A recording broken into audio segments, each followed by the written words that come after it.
Hello everyone, welcome to my YouTube channel Bangla update. যারা Gita LLB update টিভিতে দেখেননি তাদের জন্য এই আপডেট। গীতা স্বস্তিককে ফোন করে বলে অঙ্কিতকে খুব সাবধানে কৃপানদের বাড়িতে নিয়ে আসতে, কেননা বাইরে অনেক ক্রিমিনাল ঘরটাকে ঘিরে রেখেছে।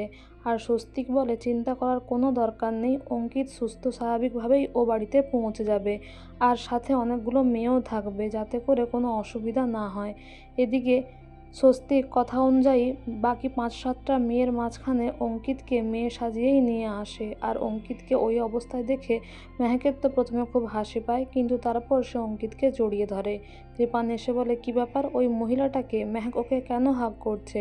কিরণকান্তি এসে বলে বাইরে এলিন লাইভ করছে, কি হচ্ছে আমাদের দেখতে হবে, চল এখান থেকে। কৃপান বলে এক্ষুনি আমি বিয়ে করব, আর দেরি করা চলবে না, মেয়েকে এক্ষুনি নিয়ে আসা হোক। আর সেই সময় পাত্রীকে নিয়ে এলে শুভদৃষ্টির সময় অন্য মেয়েকে দেখে কিরণকান্তির তো চক্ষু চড়ক গাছ হয়ে যায় এবং কৃপানেরও মাথা খারাপ হয়ে যায় এবং বাড়ির সকলেই অবাক হয়ে যায় যে মেহেক কোথায়। এদিকে মেহেক এবং অঙ্কিত আর স্বস্তিককে কৃপানের মা পালাতে সাহায্য করে। কৃপানের মা বলে আমার ছেলে অনেক কষ্ট দিয়েছে তোমায় মেহেক, কিন্তু তুমি চলে যাও। আর সেই সময় গুন্ডারা এলে স্বস্তিক এবং অঙ্কিত তাদের সঙ্গে ফাইট করতে থাকে, কিন্তু কৃপান এসে গান পয়েন্টে রাখলে মেহেককে।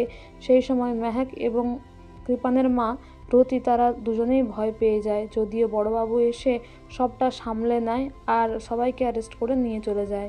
এদিকে পরিশি তার শ্বশুরবাড়ি থেকে গীতাকে ফোন করে আর বলে আমার খুব ভয় করছে, মনে হচ্ছে মিনুর মতো অবস্থা আমারও যে কোনো মুহূর্তেই হতে পারে।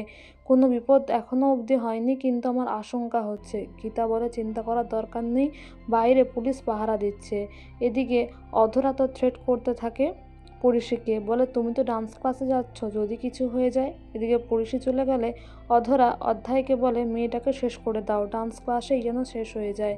এদিকে অধ্যায়ের বোন ফোন করে গীতাকে সেই খবরটা দিয়ে দেয়। সে বলে পরিশিকে খুন করার পরিকল্পনা করা হয়েছে। তো বন্ধুরা, এই ছিল আজকের আপডেট। Thank you.